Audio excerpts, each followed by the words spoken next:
Hey, welcome to the first episode of the Storyventure experience. My goal with this podcast is to sit down with people of all walks of lives and listen to their stories. I think there's so much incredible wisdom and knowledge out there, but what I think is even more incredible is when you get to put it in context with a person's story. My name is Ashish, and in 2020, I have a goal to tell 100 stories. In order for me to do that, I started a production company called Storyventure. Go to growwithstory.com and follow the journey alongside me. In the first episode of the Storyventure experience, we get to sit down and chat with local businessman Ken Cary. Now, Ken's been in the real estate industry for about 20 years, which is incredible, so he's got a lot of knowledge. But he's just an awesome guy too, and he's got a really cool story, and I can't wait to share that with you.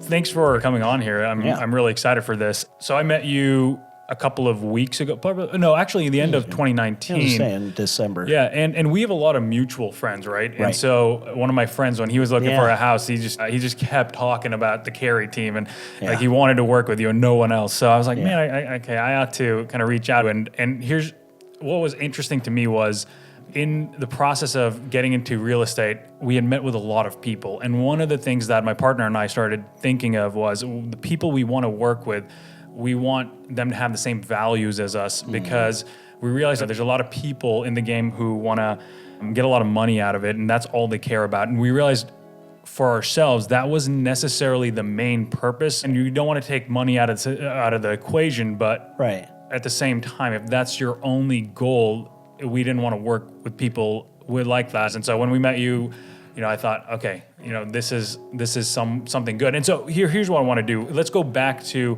before you started doing real estate. I want to kind of understand where you're coming from, your story. Sure. So I'll let you go ahead and start there. Well, I think the story goes all the way back to when I was in the Air Force, right? So Air Force would be of the jobs that I've had. My time in the Air Force was probably the other career that I most valued. Mm-hmm. Okay, and I look back on the time that I had there. There's absolutely nothing I regret about that. I would do it all over again, the same way. I'd probably get out sooner now, knowing what I know about real estate now. But the time there was valuable to me, and I think the thing that I learned there, and I didn't piece that together really well until later on in life. I was very young when I went into the Air Force. Is that there was such a purpose. Mm-hmm. There was a purpose to everything that I was doing. Mm-hmm. So no job felt small, right? Because you could always attach it to this larger purpose or this mission.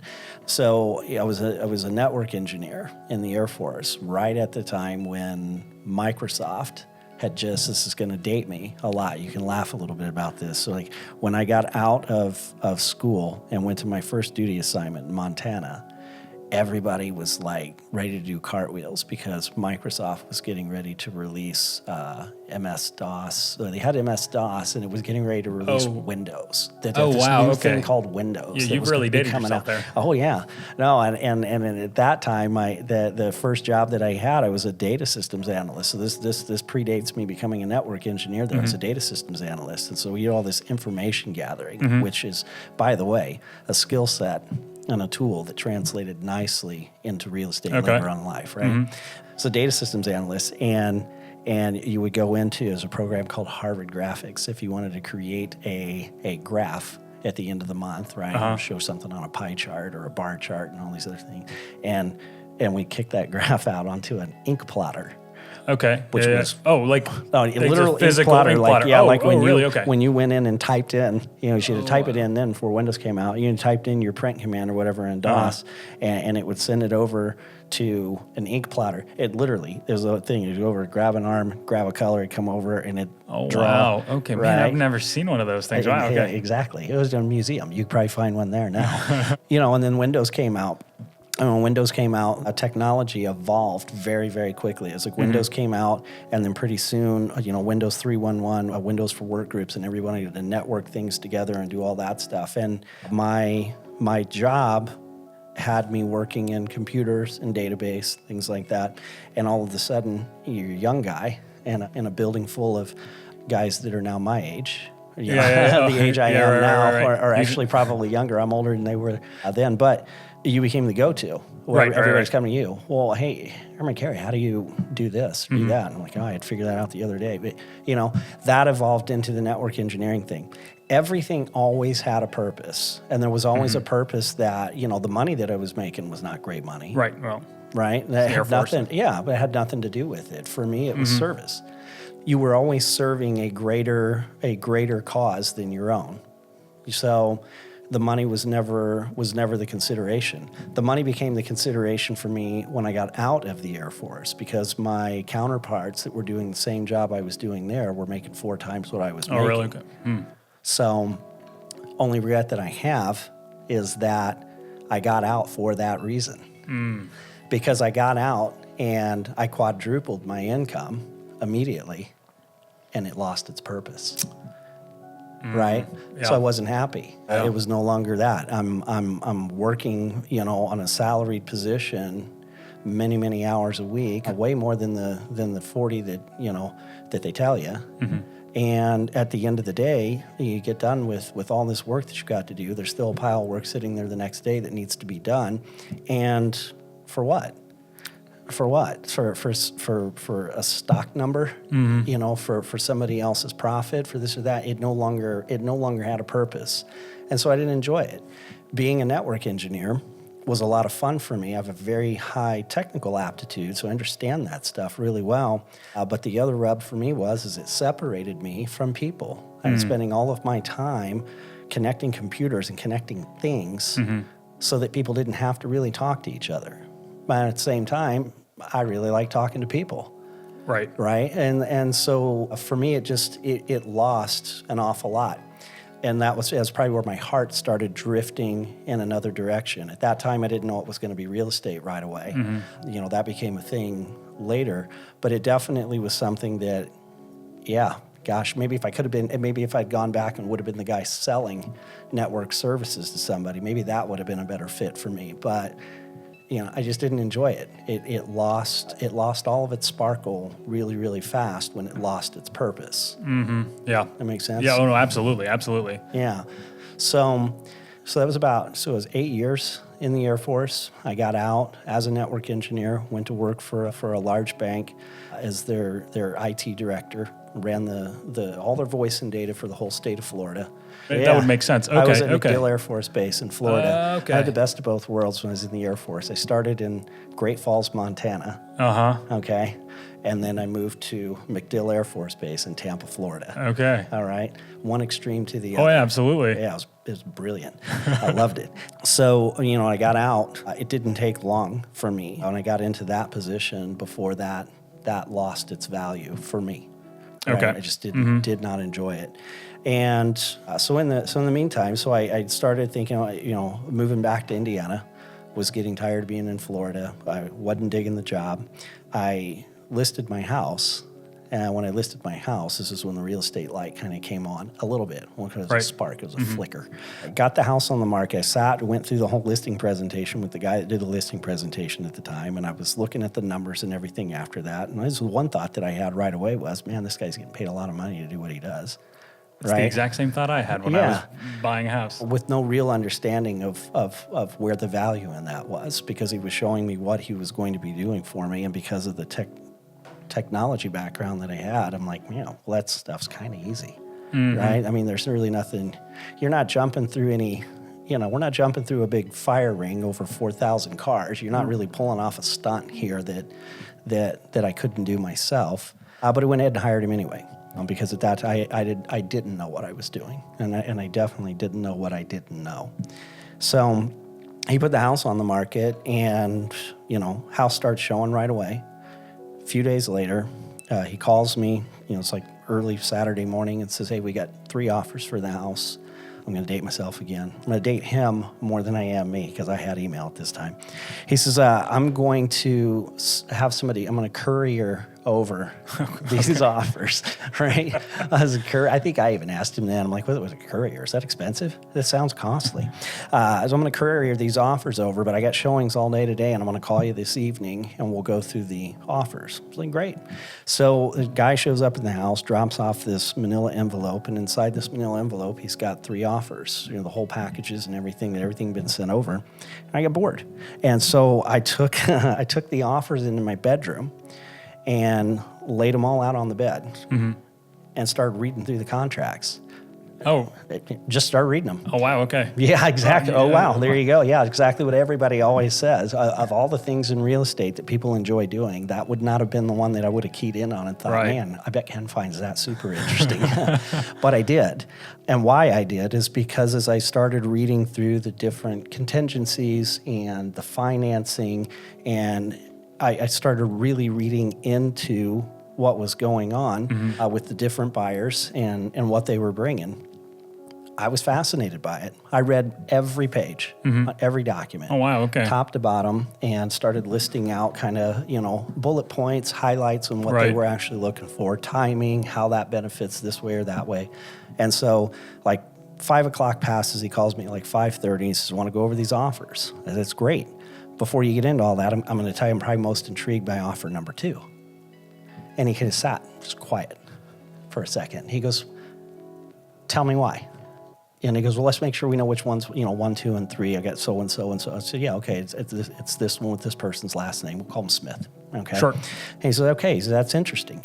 I said, what's interesting? He said, he goes, I was actually going to recommend, based on your circumstances and what you're doing, that be the one that you go with anyway, because one of them was actually a little bit more. And he said, well, tell me why. And so I went through with him what I was seeing in all the contingencies and everything and how I arrived at that decision.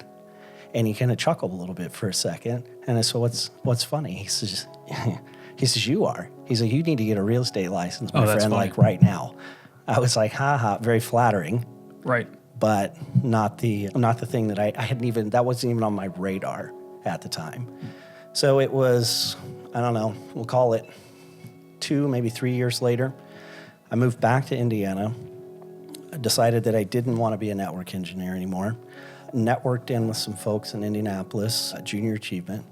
Took a job working for them as a development director. Okay. Again, something I had no experience for, but the CEO of that company and his executive vice president saw something in my personality in multiple meetings that they had with me and decided that it'd be something they'd like to give me a try at. Okay. So they moved us to Indiana, got settled, took that job, and as I was doing that job, I became attached to one of the real estate companies out there because they were doing some fundraising stuff with us. They were part of a couple of the events that we had going on.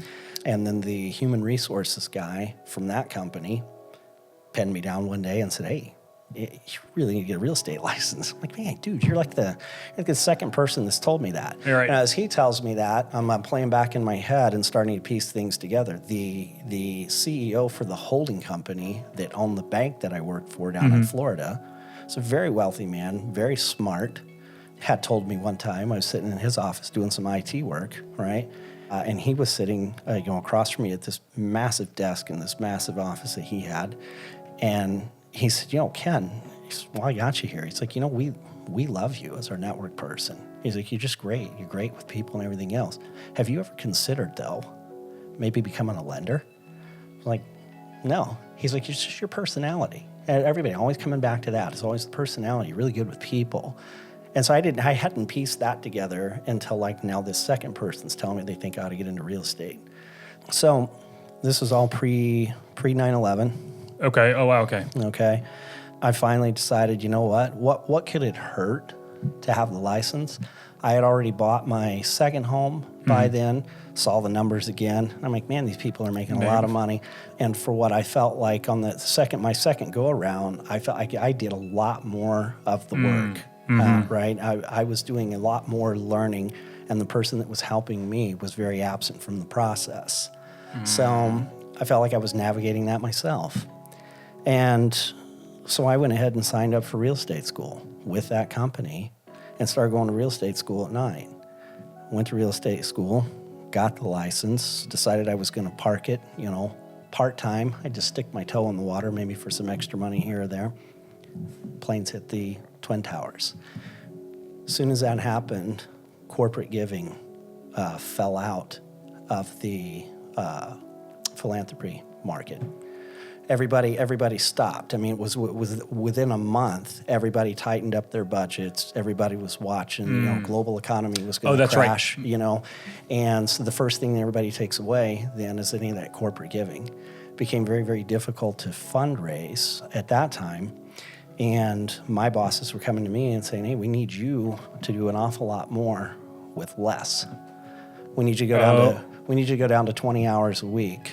Still stay salaried, but you're going to go down to, we need you to go down, they cut the salary in half, but they wanted me to work the same amount of time. Oh, really? Oh, and they were cutting benefits and doing all that. And it probably wasn't 2 months into that where they called me and said, hey, we need to sit down. We're just not hitting numbers here. We need more out of you. And I'm going, man, I mean, for the cut that I've taken, and I don't blame them for the cut. I knew what the numbers were. So it's like it made sense to have to do it that way. I can't give you more. I honestly just can't do that. And so it was like that day, and he said to me, he's like, Ken, if we can't do more, then we can't use you. And I said, okay, as of when? He goes, right now. Oh, wow. Yeah. Walked out of that meeting, boxed up my stuff, and left. Wow. Went to the real estate company that I had parked my license with. It had been there for like 2 months now. Said, hey, guys, I'm here full time. Where do I start? That was it. As they say, that's all she wrote. Mm-hmm. And then from that point forward, started a real estate career. And it was hard. It was very difficult in the beginning. The company that I had parked my license with touted a very, very good training program, much like what you said. Everybody's got they've got the golden egg. Mm-hmm. If you just do X, Y, and Z, you're going to be rich in like no time. So sign me up. I want to do that. I showed up for my first day of training. The guy walked me into a small conference room, pulling out a little 19-inch television with a VHS thing down at the bottom. Okay. So it's also not beta tapes, but no, it wasn't beta. That was graduated from there, but still in a museum. And he had a series of like 8 different videos. He goes, well, we're going to start with this one today. And then, you watch this. I'll be down the hall if you have any questions. All right. Pops tape in, leaves the room. Oh man, that's some world-class training there. That's stellar. It's some stellar training. That went on for 2 weeks. In that 2 weeks, I probably fell asleep no less than 4 times in the middle of those videos in this dark little conference room with crappy coffee, and but the coffee was free, so I'm not complaining. And that was it. It did not teach me. I would look now and say that was all waste of time. Except for the fact that as I reflect back now on the things that were in those videos, there were nuggets there that I couldn't do anything with. They were they were maybe the right videos at the wrong time. No, I know what you mean. You know what I'm saying? Oh, absolutely. I mean, we've all been there where you've learned something from somebody today, or they've said something today, and 2 years later, you're in the midst of something, and it clicks, and you recall back, and just like recalling back to the conversation with the CEO that said, "Hey, you want to be a lender?" And then you know what I mean? Right. And so, so that happened, but I learned an awful lot in that company. I learned more than I knew I learned, which I connected to later on. Mm-hmm. But I would say in the beginning, though, much like what you were talking about earlier, in the beginning, other people telling me, "Hey, I think you'd be good at this," and money were the motivation. So for the first several years, it was very empty. It didn't feel right. Like I could sit with somebody and get a home on the market and get a home sold. But if you came back at the end of the day and said, okay, you were paid $5,000 to sell our house, show us where the value was at. Mm-hmm. I'm so thankful nobody did, because I wouldn't have been able to. Right. I wouldn't. It wasn't until later on. It wasn't until I realized, I got back to that place where, like, even in real estate, I got back to that place where I was at with corporate America right after I got out of the Air Force, where it was like, I'm just working now to line my own pocket. Right. Yeah. Right. And so I've become the thing that I couldn't stand working for then, and it's empty. There's nothing to this. It doesn't feel right. And I was missing then the service opportunity and the value of the service, right? Because you've got a thing here. You're selling yourself, but where's the value in that? Right. And that's when I started connecting the dots then. Hey, you've been going at this all wrong. You've been going out trying to sell as many homes as you could to make as much money as you can. Right. Yeah. Right? I get that. And I mean, that was the same thing that I had when I first started it's kind of like you, when people told me, hey, you should really look into getting this video thing. People think that I have a talent in this. And then when I started making money, I realized very quickly that all I cared about was lining my own pockets. Right. And that's detrimental after a while, because you realize, I mean, similar to you, that there's no purpose in it anymore. Right. All you're thinking about is how much money can I make, and there's you're consuming more than you're producing. I guess that's what I would say, and that's what happened, and that's kind of the spark for me to get out of that and be more helpful, provide more value than I actually take. Yeah, exactly. Well, and it's seeing that. Yeah, when you connect the dots on that, everything else starts to self-resolve. Yeah, so there was a time there in real estate that I felt like my talent and my potential were bigger than my production. Right, yeah, I get that. Just constantly scratching your head. And once I connected the dots on that, service became... getting back to that, service before self. That's what they always used to tell you in the Air Force. You put the Air Force interests ahead of your own. And then you get into church and you start hearing the same thing. Work with respect to your family and your spouse and everything else. You're serving your community. You're serving your family. You're doing all of that ahead of servicing yourself, right? And taking care of your own needs. All of those things started all of those collective thoughts started to kind of accumulate right there. When I moved to Lafayette and got into the company that I was in now, it's a company that very much is focused on those principles. God, family, work, in that order.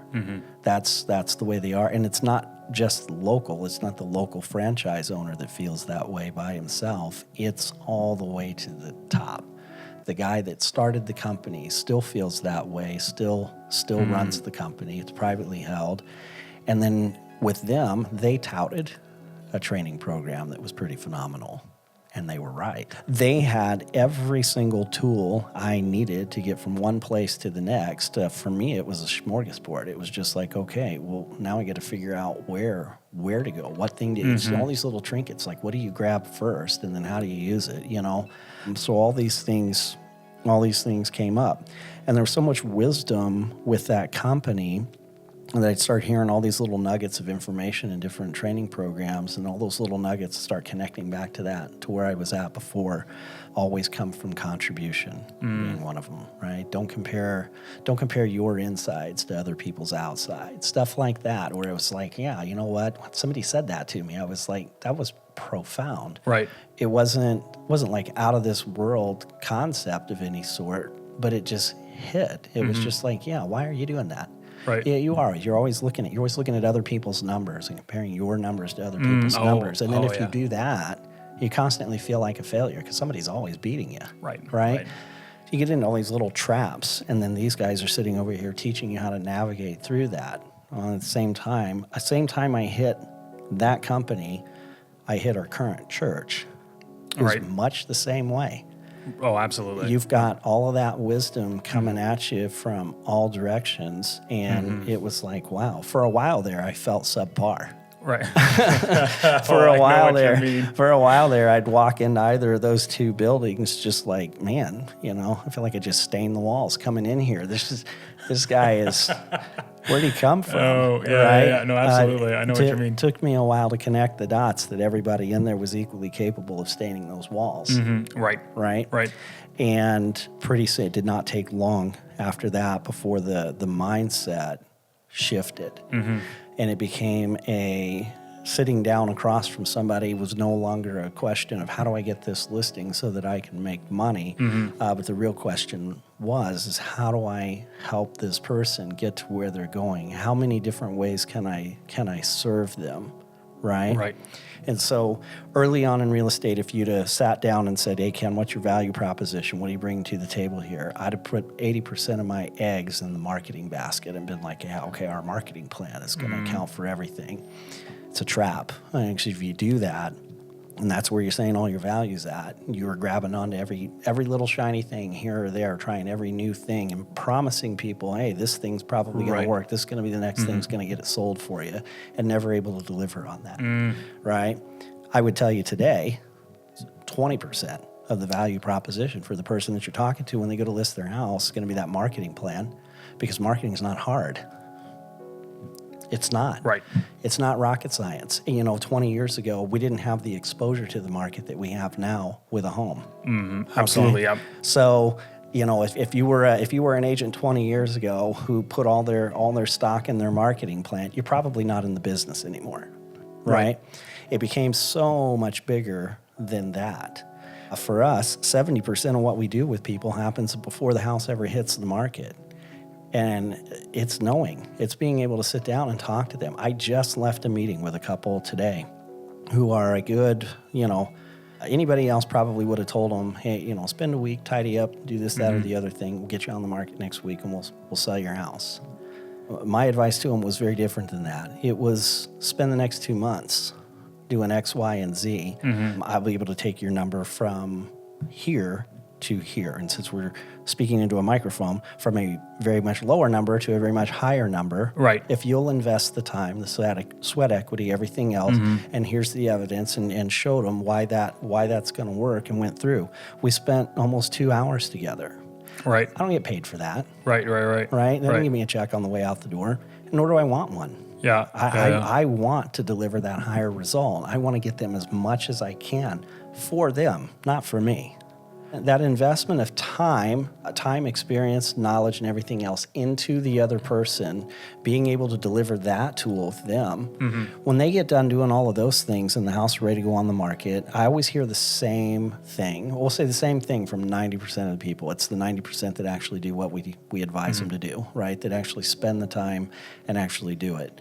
We go in, we have a professional photographer shoot the property, and as soon as those photos come back in, we send them back out to our client to review. And I bet you probably once a week we hear, Ken, I think we're underpricing the house. That's hilarious. And I'm like, that's what we want to hear. Funny. And that's good, though, because the people that are looking at it are going to feel like that, too. They're going to look at it and they're wondering what the catch is. And that's going to intrigue them. That's going to cause them to want to come and see it. Right. We're not tricking anybody. We're not doing anything like that. We're not doctoring photos. We don't do any of those things. We make the house look absolutely the best. We present it in absolutely the best way we can. And then when the people that are getting out there and looking come in and look at it, there's no trickery. They're going to get into the house and see it, and they're going to decide.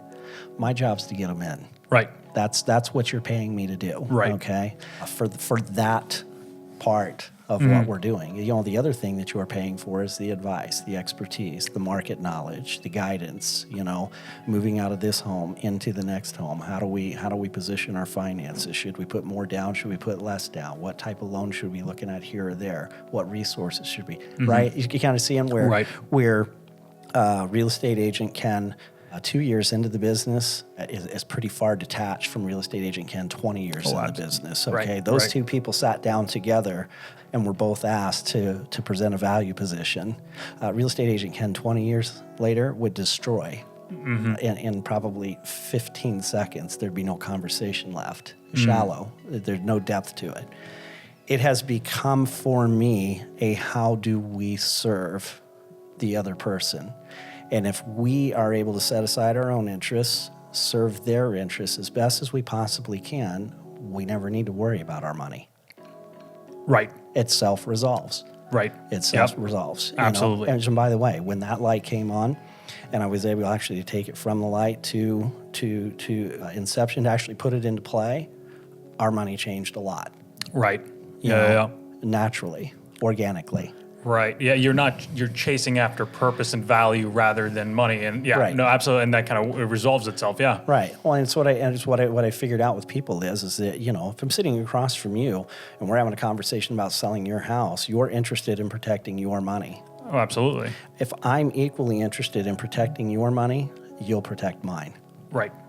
And that makes sense. Yeah. Yeah. It's just that simple. Right. And I remember when I first got into this business world, I remember my mindset was there's got to be a loser somewhere. Yeah. Right. Yeah. And very quickly after trying that method, I realized I was the loser in that case because every time with that mindset, I would lose. Right. Whereas when I started realizing, no, this is a win-win. How do I help protect their business with, whatever marketing I'm doing. Right. And they're helping me. As soon as I switch to that mindset and try to see how much value and productivity I can bring them, it definitely helped me. So yeah, I totally get what you're saying. Yeah. And it'll continue. It'll continue to help. Because you're realizing that at a very young age. Oh, I'm older than you. Well, it's I'm what they call a slow learner. Oh, Sometimes it has to be beaten into me. That's funny. That's funny you're saying that. Yeah, I just recently, so I'm going to be turning 27 soon. Oh, so old. And then that I keep thinking I'm turning like 40, and I keep freaking out every single day because I'm like, again, because there's so many people, and this is what you said earlier, I'm comparing myself to people who are a lot further ahead of me, a lot younger than me, and I'm constantly let that bring myself down. But yeah, that's not the point. As soon as I start comparing myself, you're going to be in a lose situation. So. Absolutely. Well, and then one day, some guy like you is going to be sitting across from you, 27 years old, telling them how old they are at the ripe old age of 27, while your 21-year-old son sits right behind him. And you're like, he was born when you were 6. Oh, wow. Yeah. Yeah. Oh, and man. It's fun. But, you could. I mean, it's a slippery slope when you start to focus on things like that. I could look at you right now and be like, Ashish is so much better at 27 than I was. He knows so much more at 27. He's so much smarter at 27 than Ken was at 27. And I could get into that and just be like, oh, man, you've really failed in life, Ken. You really stink at this. It's just... And that's not how I feel. Right. That's not how I feel. Fundamentally, I feel like God brought me through an awful lot to get me where I'm at today, and it was necessary for it to be that way. Right. I wouldn't change. If knowing what I know about God now, if I could know all of that and change a lot of things from when I was younger and still keep that knowledge, I probably would make a few adjustments. Right. But if it were necessary for me to get to where I'm at in my relationship with God today, if I had to go through all that again, wouldn't change a thing. Oh, absolutely. Yeah, I agree with you. Yeah, the older I get, there are moments where I'm regretting certain decisions that I made. Yeah. And then I think, well, in God's sovereignty, that's what He desired, and absolutely. Ultimately, His will is what's going to happen, and not mine. Right. And again, it's just the whole process of I become my own idol. How do and that's where things go kind of wrong. It's fun. It's fun working though. It's fun working with other faith-based people. I work with people from the church. Knowing that you're working with people that are strong in the Lord takes an awful lot of pressure off of me too, right? Absolutely, an awful lot, because one, the pressure that I feel coming into those relationships and sitting down with them is these are God's people, right? These are God's resources, His house. We're going to serve them the way we feel like the Lord would want us to, and if that's the standard that you're following, then service is going to look really strong, right? But at the end of the day, if the house isn't selling, if the market's not right, if things aren't going well, none of us are beating each other up about it. I'm not sitting across from that client going, oh man, our marketing just stinks. Right. That's not the case, because it's selling every other house around you with this, that, or the other. There's another underlying circumstance, and maybe it's just simply this. Yeah. God has a buyer for the house, and they're not here yet. Right. Maybe instead of price reducing the house again. Maybe instead of changing up marketing, updating this or changing that. We've looked at all that before and decided it wasn't a good idea. And we stick to our guns on that. Maybe the thing that we need to start doing now is praying for that buyer. Right. Oh, absolutely. Yeah. Pray for that future buyer. That's awesome. Right? You're never going to see that in anybody else's marketing presentation. That's great. Yeah. I've never thought of that now. Yeah. But it's true. Oh, yeah. It's absolutely true. And we see that, and we see it play out. We had that happen with a couple from the church last year where, we put the house on the market. They did everything I asked them to do, right? They did everything I asked them to do. Their house was a beautiful home. It was a product that's not popular in this market. Mm-hmm. And so we knew up front it could sell overnight. It could sell in 6 months. Mm-hmm. It could take a year. Right. We don't know. We're going to have to watch. The market's going to let us know. Mm. And, a few months later, we pulled the house off of the market because they were having a baby. We had the baby. We waited a couple months. We put the house back on the market again. This is rolling into late fall. As we're coming into fall, we're approaching Thanksgiving. We're getting super discouraged. It's not moving. It showed plenty of times. We've price reduced it a couple of times. Really, I'm in a place where I'm telling them, hey, price reducing it anymore is probably not going to help. Okay. It's not the thing. It's the product. It's not the price. Okay. And we had set a plan. Well, it's the day before Thanksgiving. We're just gonna go ahead and pull it off the market, and we'll just wait until spring. In there, we're having that conversation as they're getting discouraged, and I'm calling and having that conversation with them. I'm trying to encourage them. I'm encouraging them to pray for the buyer of that home. God has a buyer for your house. We need to be praying for that buyer. We don't know what that buyer's going through right now, what hoops they're having to jump through, what trials they're having to face to get to a place where they can come and buy your home. But we'll move forward with the plan. I like the idea. We'll pull it off of the market right before Thanksgiving, so that you don't have to endure the holidays and all of this. And you know what happened? 2 days before Thanksgiving, somebody came and bought it. Oh, okay, nice. Yeah, nice. And then they had to move over Christmas. More trials on the way. More trials coming. You just move from one thing to the next. But then we were able to find for them a house that just really worked out perfectly for their family, where nothing else seemed like it was on during that time anyway. I kept getting the question, oh my goodness, Ken, looking at the market right now, there's really nothing to buy that we like. Right. What if it sells today? We'll stress out about anything we can stress out about if we want to be focused on all those things and take our eyes off of God. Right. Right. The question they weren't asking in that moment is which one of these houses does God have for us? Right. Which house is that? Or does he just want us to stay in the one we have? Right. Oh yeah, that's a discernment issue, isn't it? A lot of times. That's a conversation that most people aren't going to have. We will have that. If we're in front of the right person, it's a faith-based person. I'm not there to make money. That's not what I'm there for that day. If I provide a service and we end up going forward and doing that, there's money at the end of that for me. But my goal that day is not to come in there and make money. My goal that day is to get in there, hear them, listen to them.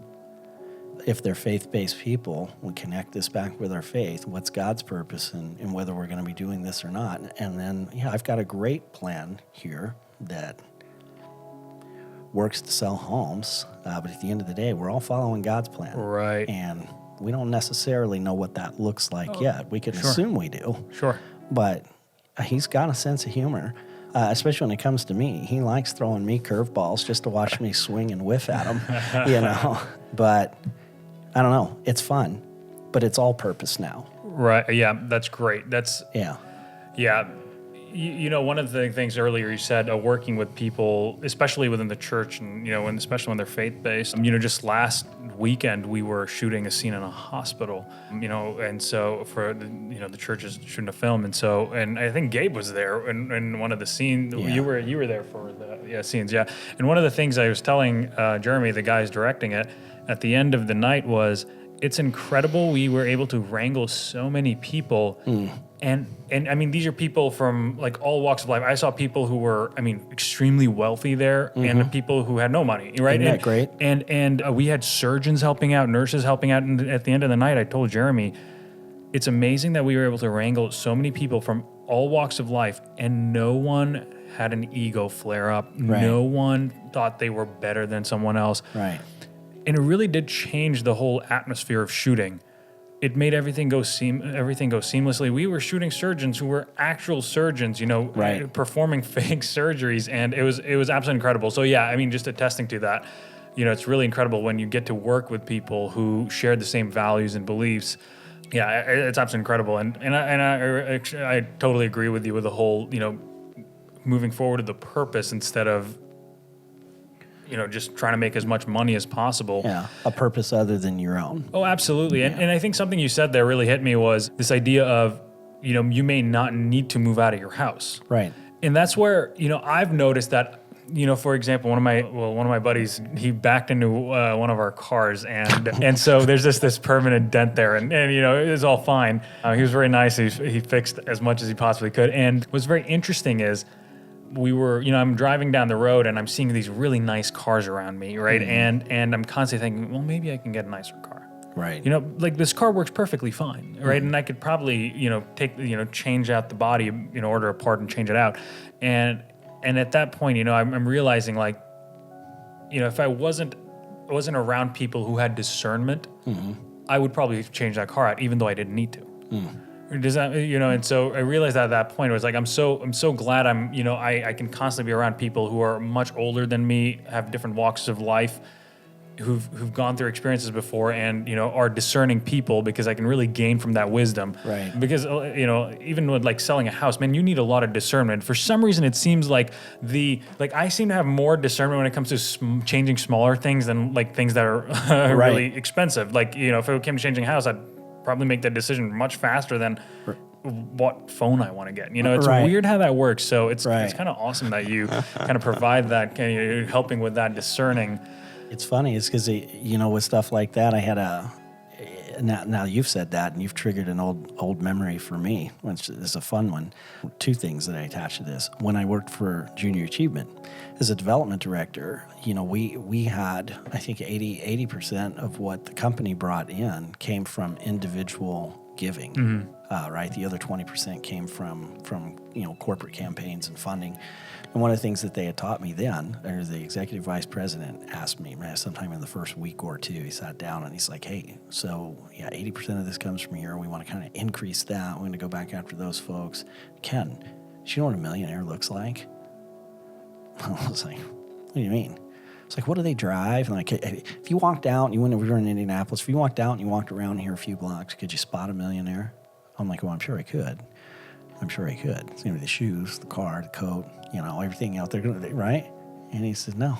He said, what do you think the average millionaire in the United States today, and this was back in 2000? Okay, yeah. 1999, 2000. What do you think the average millionaire in the United States today drives? And I says, is this an actual thing? Is this real? He was like, no, it's actually documented. I'm going to show you some stuff after this. And I said, I don't know, Mercedes-Benz. That's my answer. That's what I'm going with. He said, Ford Taurus. Oh. I was like, I did not see that coming. He was like, the average millionaire in the United States doesn't look like a millionaire. Mm-hmm. And it's because they're frugal with their money. Mm-hmm. They're smart people. Right? Fast forward a couple years later, I'm having a meeting with a guy, I think he was a deacon at the church that I went to at the time, owned a jewelry store, okay?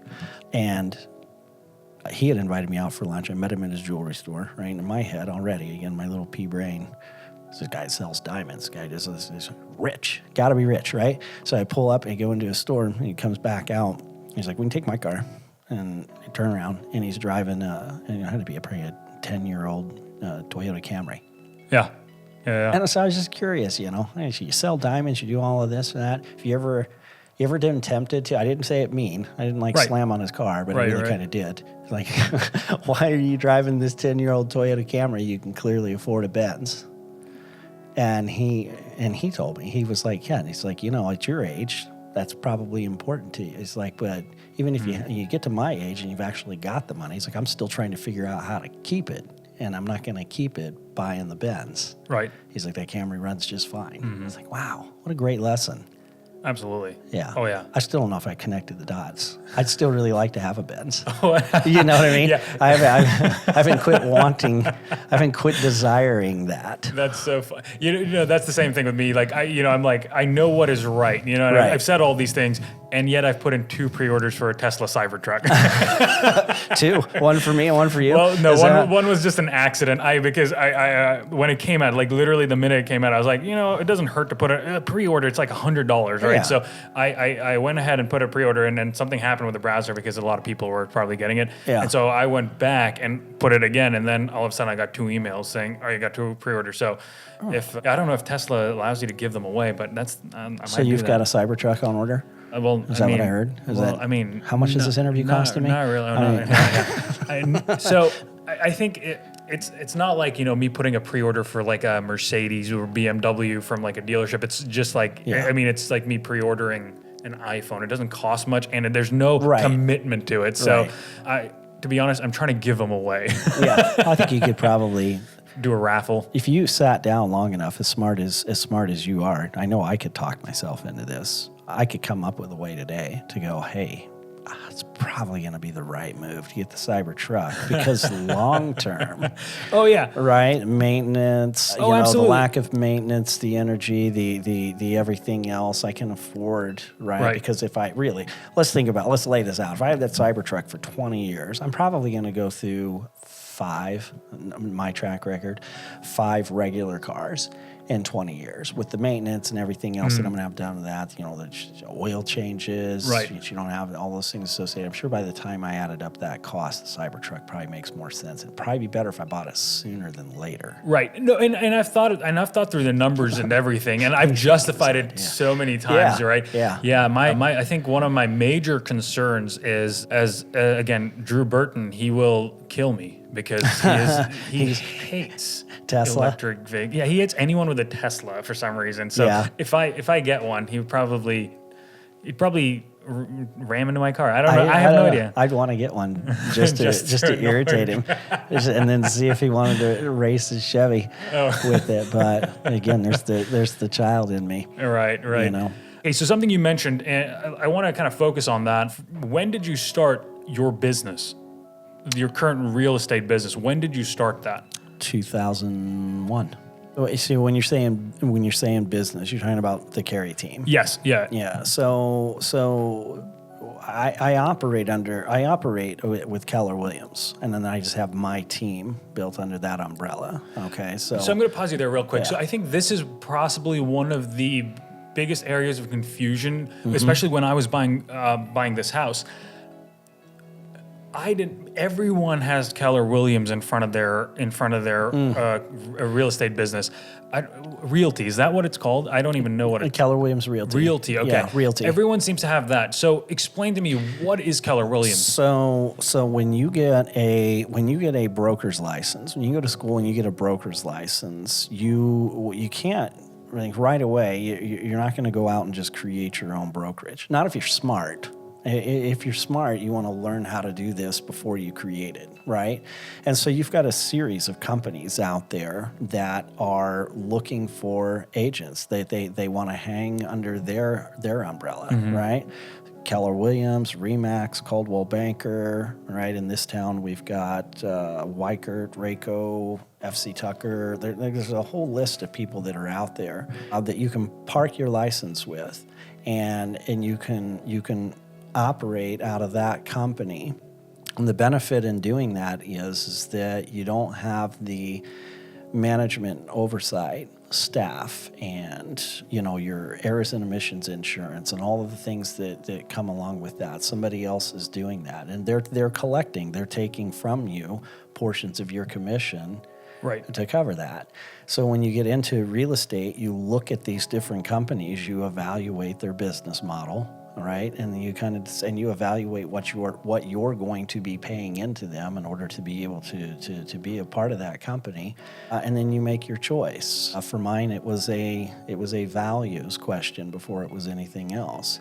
Keller Williams has absolutely the best value system in the world, where priority is concerned. Okay, well, that's why they're the number 1 real estate company in the world. All right, we have 150,000 plus agents. Wow. Yeah. Wow. It's a lot. Yeah. It's a lot. But their value system is fantastic. And, on top of their value system, they don't take as much money from us as other companies do. So for me, it's always been a question of, so I called my team. I named my team Cary Team Realty. That was strategic. Okay. The reason that I did that is that there's an accountability in that relationship between myself and the company that I'm working with. Sure. And the moment that disappears, that accountability is not there. If the local owner of the franchise here decided to sell to somebody who came in and didn't share the same values and started to run that franchise into the ground, I'm probably less than 3 days away from being able to open my own shop and not have to change any of my branding. So I set up a brand within a brand. Right. Okay. I see what you mean, yeah. Which, again, is one of the things that the owner of the company, if we're talking about the top level here, the guy that started the company wanted that. He wanted that accountability as well. I see. He wanted to make sure that we were always keeping him in a place where he was providing a good service for us. Right. Part of what I love. Does that make sense now? Oh, absolutely. Yeah. Okay. So I guess the way I've kind of seen it is, well, I guess maybe a bad summary of it, but it's kind of like McDonald's, where there's like they're kind of the overseers, and you can purchase essentially a franchise and kind of operate and serve people through a franchise, but it's probably not as simple as that. So it would probably it'd be easier to start a McDonald's to purchase a franchise and open a McDonald's than it would be a Keller Williams. Right. Okay. And that makes because it's a lot more of you need that self-starting, you need that drive to be able to get it up and running, because they're kind of just operating or helping you with the admin stuff, aren't they? Oh no, they're well, yes, at Keller Williams here locally. Yeah.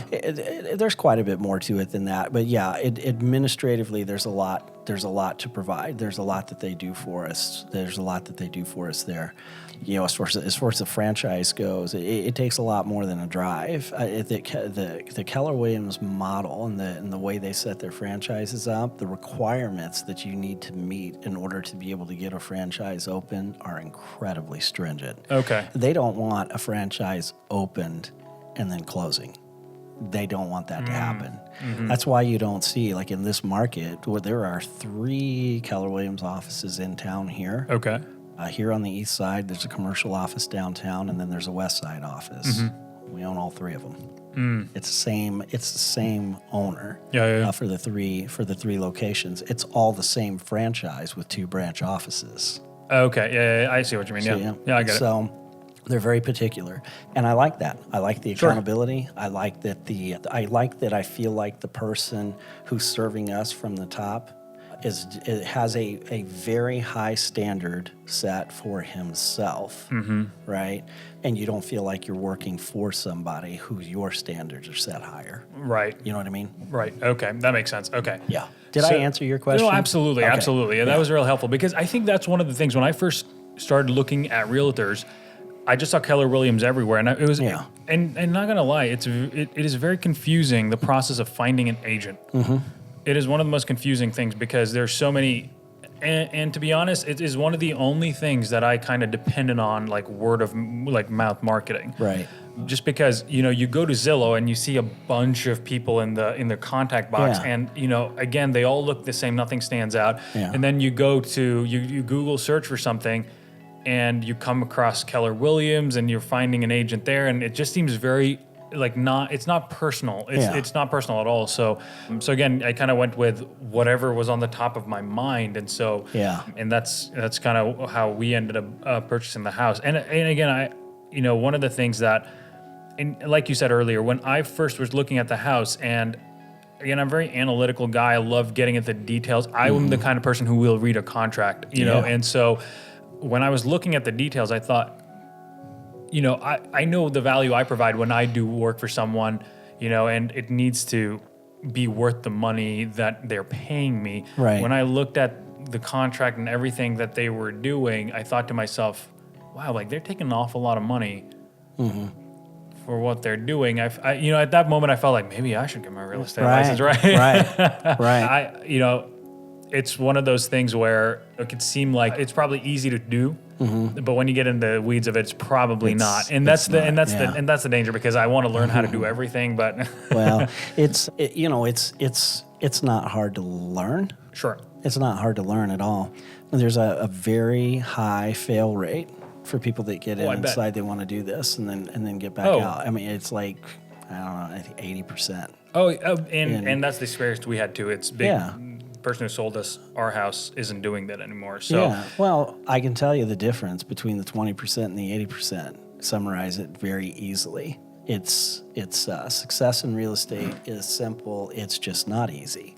The difference maker between the people that succeed and the people that fail is your want and desire to get in there, dig in, and do the things that nobody else wants to do. Right? So many people get in when I was, so I worked as the team leader for the Keller Williams office here when we moved here. So I'd interview a lot of people that were wanting to get into real estate.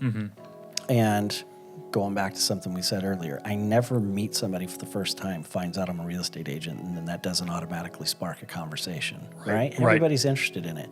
So I used to ask people when they're sitting across from me, I want to get a real estate license, want to get into the business, tell me what to do. One of the questions I used to ask them is, well, so does everybody else in that building right there. Right? If I walked over there today and said, hey, listen, most of these people, you can make the same money that you're making right now on salary, had benefits, had everything else, and you could do it selling real estate. Would you get up and leave today? Most of them would. It's an interesting job. It gets you out. A lot of people would. So what's the difference between them and the person sitting in front of me right now?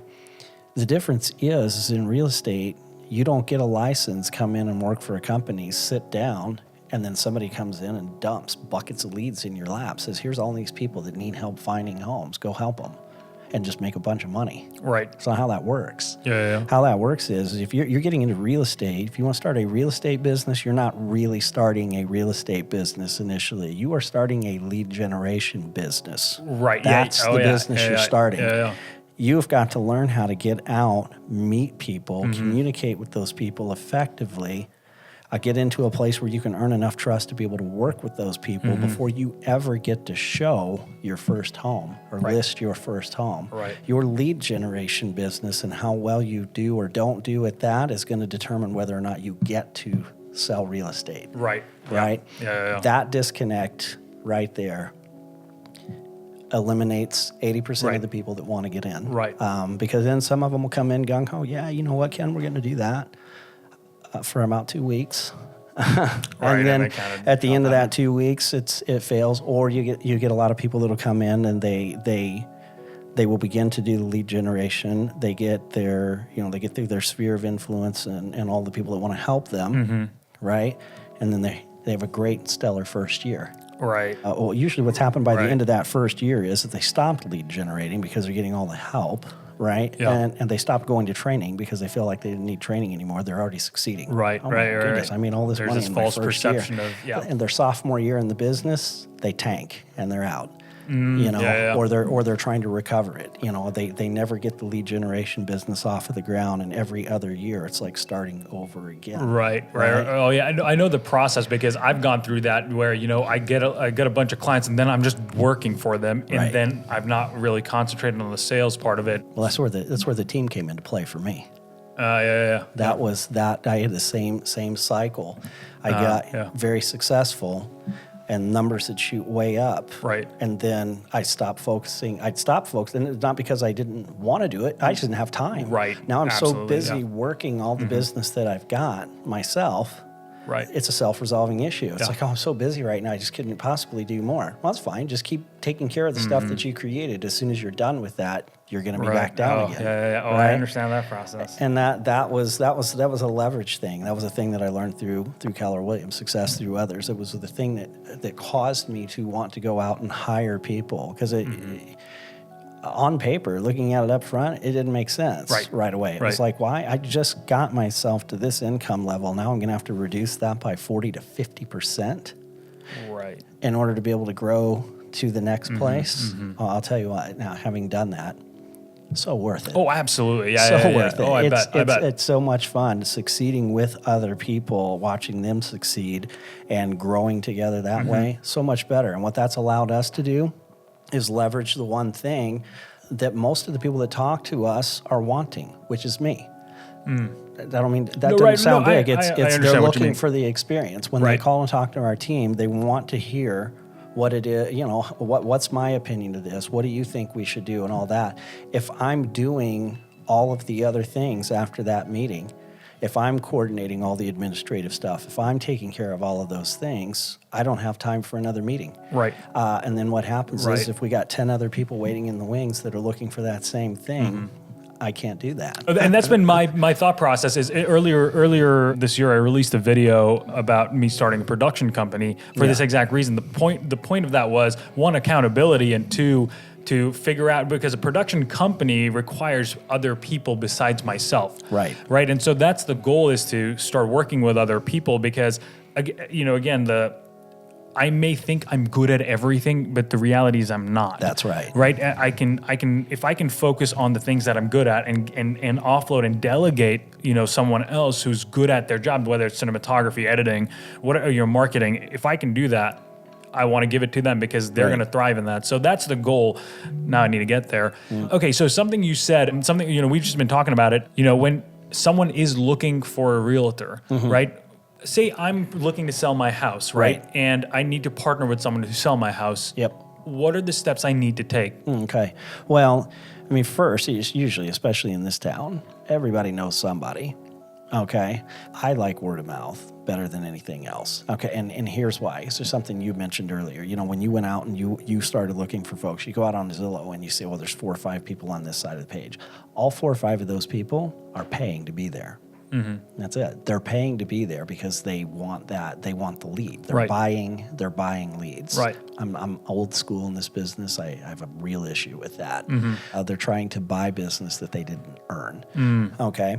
And so you may look out there, you see a picture of a person in a nice suit and tie or whatever and everything, and you call them, you get connected with them, and find out a year after you bought your home that was their first year in the business. They didn't know anything. They were learning as much as you were through the process. So you want to be careful about vetting that. That's why I like word of mouth.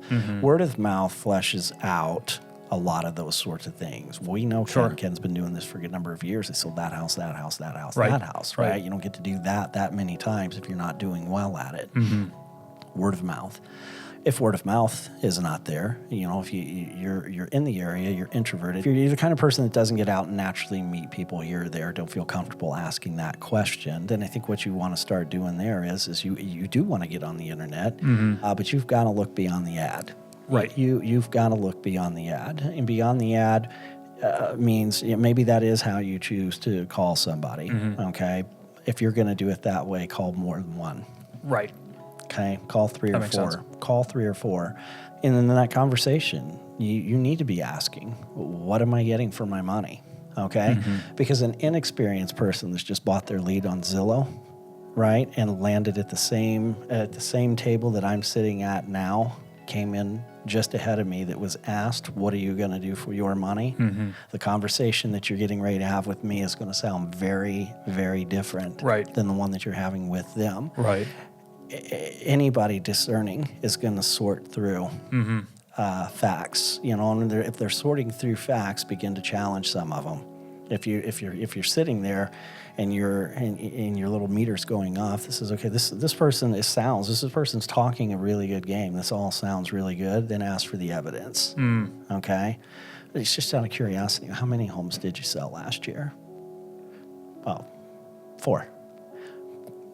Is that good? I don't know. Is that good for a first year? I hear that a lot. 60.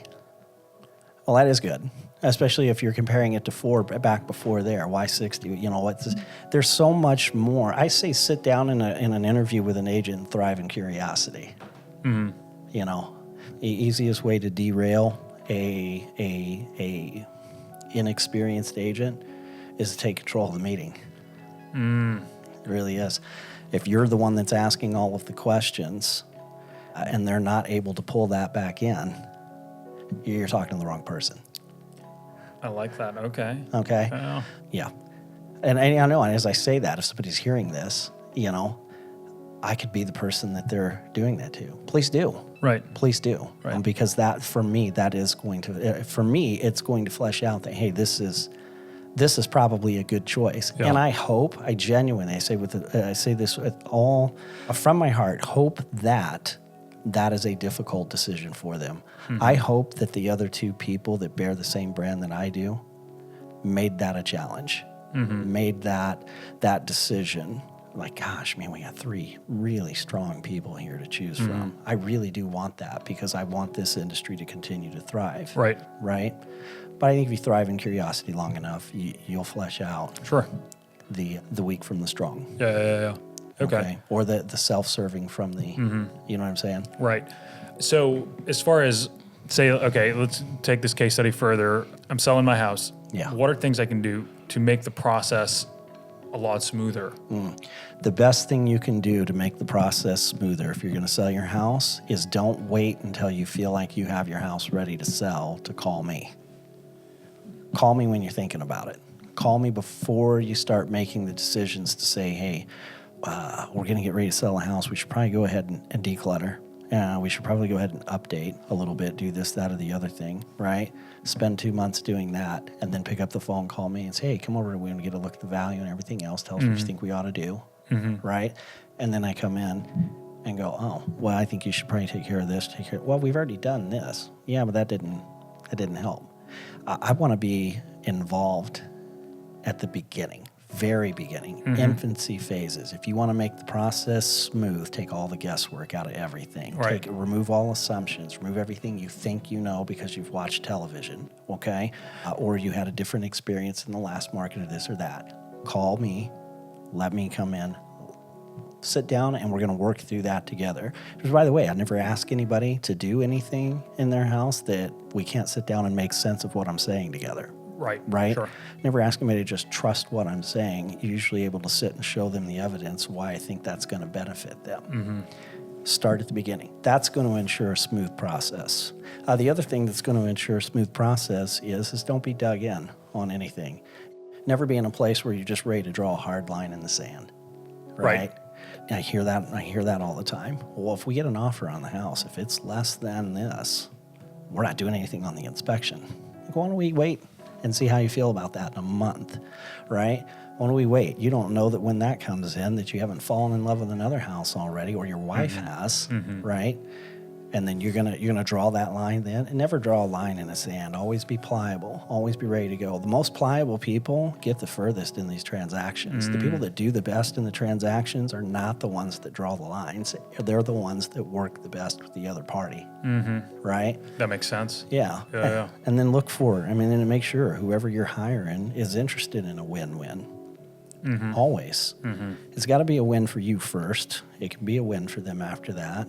It also has to be a win for the people that they're working with on the other side. Make sure you're hiring an agent that works well with other agents, right? Right. That's a thing that consumers don't get to see a whole lot behind the scenes. But if you've got an agent that's got a difficult personality, and they've been that way for 20 years, odds are when your house goes on the market and agents start to see it and they see who has it listed, everybody shies away a little bit. Everybody's kind of, oh my goodness, I hope my buyer doesn't want to buy that house, because this is going to be a lengthy, difficult transaction because that person doesn't play well with others. You know what I'm saying? When we met last year, Yeah. you talked about God, family, then your business, right, and work. Talk to me about that. Yeah. Well, I think that's a priority that's preached through the company. And I can tell you that it's a priority for me that I have to work at, right? It's not natural. It's something that constantly trying to reorganize and evaluate what I'm doing against where does it fall in that bucket? Am I putting God first? Am I putting family first? Am I putting work first? If I'm being honest, right? I don't always succeed well at that. Oh yeah. And I'm usually knee deep in the wrong side of it before I catch that I'm not. That happens. But I got a wife and 5 children, so there's a lot. There is a lot there, and family. has taught me so much about real estate. Having a family, having a large family, how easy it's made the conversation with other large families because you can empathize. Yeah. When they start telling you, they don't realize that you've got that number of kids, right? And I always feel like I'm walking into the room with the ace in my pocket there because they only got 4. Right, you've got them beat. I had an appointment 2 weeks ago, and I sat down, and I got there, and they had 1 kid in the house or whatever. I knew they had other kids, and I was like, yeah, I got 5. And the guy's like, oh yeah, we got 9. I was like, you win. All right. Well, I'll give you as much as I can, but kids. 9. Wow. I mean, you have 5, and that sounds incredible to me. It is. Yeah. I was like, I couldn't even imagine it. I was like, I can kind of imagine what it's like, but it scares me. But so having a large family and being able to get out and get in front of people that have children and talk about what it looks like, what the process looks like to sell your home. That's one of those things, man. If you're sitting here talking to a young single guy and just got his real estate license, knows nothing about anything, and has no kids, how does he answer the question? Well, we got all this stuff. We got these people going back and forth. We got lessons with this. We got all this stuff going on, right? When people hit me with that schedule, I'm like, I get it. I completely get it. And by the way, I mean, our family, we've sold a few homes and had to navigate through all that. And here's the best way to do that. Here's what that looks like, and here's how we can do that successfully and still achieve the goals that we've got set out today. He's uniquely qualified for that conversation. God, family, work. Well, God's got to be the center of everything. God's got to be the center of every single decision you make, even the one whether or not you're going to sell your house, not sell your house. That should be the first place you should be going, not Ken. Right. Okay. Right. Not Zillow for sure. Definitely not going to find God on Zillow. But God is where you should be going first. Family is the next consideration. Okay. If you feel like God has said, you know what, yeah, you can move. I have something else for you. And what does that look like for my family? Take all those things into consideration. And then third, find somebody that's going to follow the same steps. Because at the end of the day, too, there's a vetting process for me as well. I don't take every single listing opportunity that we get in front of us. Oh, really? Okay. Yeah. No, I don't. Can usually tell right away. There are some times where I'm sitting down with somebody and it's a slam dunk, right? They're going to hire me, and I'm not hiring. I'm not hiring back. Right. Just because I get enough information in the conversation to know that our values are so far apart. That doesn't mean that everybody that we list has to be a Christian or think like we do. It doesn't mean that at all. Right. But if I can vet out pretty quick whether or not I'm dealing with somebody that's reasonable in the way that they think. Right. No, I get it. So that's good. See, that's one of those things where I could wade into deep water. Right. No, I understand that. Yeah, I think that even, you mentioned this just now, even if someone's wanting to work with you and they're not of the same value, I think there's a lot to offer when you're working with someone who has Christian foundations. Right. And not just not vague Christian foundations, real deep convictions about things, about, actually pleasing God and not being so much bigger when you think of it that way. It's not just about making a sheesh happy today, but God sent me to talk to a sheesh. What does that look like? Oh, absolutely. And but one thing even just from my past, I came to Christ later in my life, even though I grew up around Christians. And one thing I realized was, when you're doing any transactions of any type, there can be so many gray areas, and it takes a lot of discernment to be upright. And to be honest, it's still a temptation to go down that path of, maybe I can make more money doing this, or maybe I can, and they won't know this, right. And kind of be not do anything bad, but at the same time, really not care about the client right as much as I should. Right. Well, and the other thing to weigh in that consideration too is I could sell anything. Real estate, I understand that now. I didn't necessarily understand that before. I can sell anything. God allows me to sell real estate. God allows me to be where I'm at and allows me to do this. And here's why. Real estate is my mission field. That is. I mean, my family is obviously first. right? And we have our church, and they have their ministries and everything else. And I'm a mission field. Real estate is where God places me and creates opportunities to talk with people that are lost, to talk with people that are hurting, to talk with people that are just trying to connect. Right. Right? We're always evaluating, looking for an opening in that conversation to find out where they're at with Jesus. Right? Doesn't always present, but I would say more often than not it does. And it's really fun because as soon as it does, and we're able to talk about that, and the more organically that happens, the better, right? Which, by the way, one of the things that I find with people, a lot of the times they're vetting me for that, right? And it comes out in the conversation. I had a guy a week ago ask me, so just out of curiosity, I've been sitting in his house for an hour and a half. He's like, "Ken, you man of faith?" And I almost got offended for a second. I'm like, "Wow, haven't I not come off like one?" Because I didn't. We never had if you say, you know what, you present yourself that way, the way you talk, the way everything else, I suspected, and I was thankful for that. Right. But then that opens up a whole other conversation, and we love that.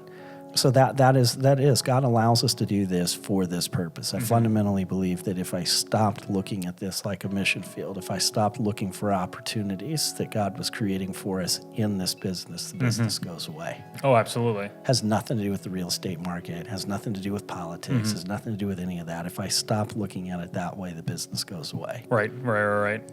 No, I definitely agree with you. That's the thing to strive for me, especially with my business too, is how do you glorify God in all of this? Yeah. Because what's the point of making everything, and you don't take anything with you.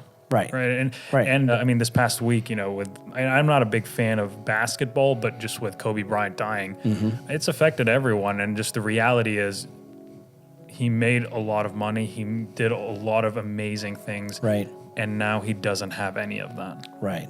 Right. And it's just the reality is that, what are you really living for? It's interesting. We all go through our own journey with stuff like that. Yeah. Especially for me, again, being an older guy, right? One of the things that was convicting for me in hearing that this week, and then watching the stories, that came out with that, I got sucked into it for a good half a day where I was just kind of going out and following everything that people were saying. Right. I remember when he first started playing in LA, and I would watch him play and then hear him speak, and felt like his ego exceeded his talent. Right. It was just like, I just don't like listening to this guy. Sure. And then a few years later, whatever, and he was married, and there was an allegation, and there's this, that, and the other thing. And I remember hearing the allegation, not being surprised by it because of the thing. And that's really, in my life, was kind of the last time that he formed an impression, or that I heard anything about him, because I don't follow it. And so as soon as this happened, as soon as he passed away, I started listening to all these things, and then realized, you know what? 20 years ago, when you were listening to all that, think back now, look at yourself. Who were you then? Oh, absolutely. Who were you at the time that you were judging him? Oh, absolutely. Right? And can you honestly, can you see where the guy could have changed? Because everything you're hearing about him today doesn't look anything like what you heard about him then. He actually seemed like he was a pretty awesome guy. Yeah. Right? Yeah. We walk around forgiven. We walk around in this amazing grace, right? Not cliche, but it's actually what it is. Absolutely. Right? And it just, it stuck. For me, I wasn't judging him now. It's that I never stopped judging him. Okay. You know what I mean? There was never a time in my life when I went back and just thought, man, of all the things that I've done, made the mistakes that I've made, and people that I've judged. Yeah. After I found Jesus and figured out what he's really done for me, understood the concept of grace and what that looks like. Right. Did you go back and revisit every single person you ever judged after that to say, hey, I may have thought of you incorrectly. Oh, yeah. Yeah, no. It wasn't until this happened and I started watching those stories, and then we always feel these great lessons over at Faith. Every time Steve talks, I feel like the Holy Spirit's just like pounds something into me. Oh, yeah, sure. Right? And you have all these great lessons and you go back and look and it's like, man, I formed an impression of a person I'd never met in my life. Right. Oh, yeah. Never met him in my life. Right. I watched him talk a couple of times on television. Really didn't like him because it seemed like, and he probably was at that age. Right. And so was I. Oh, absolutely. Yeah. You know what I mean? Yeah. At the same time in life, so was I. He was only a few years younger than me. Oh, that's right. Yeah, that's the amount of... I've been going through archives of old video that I shot. I shot a lot of video when I was a kid in high school, and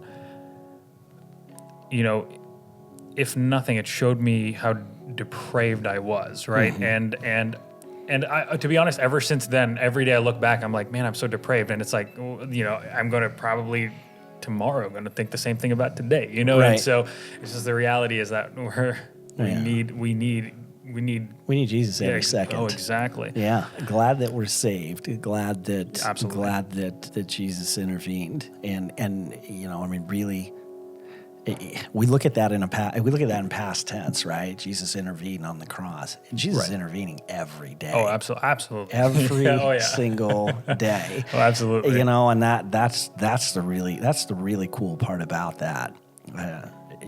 We could do a whole other. Absolutely. I think it would be wise to do that too. I think I'd love to do that. Yeah. So for anyone listening, yes, or watching, where can they find you?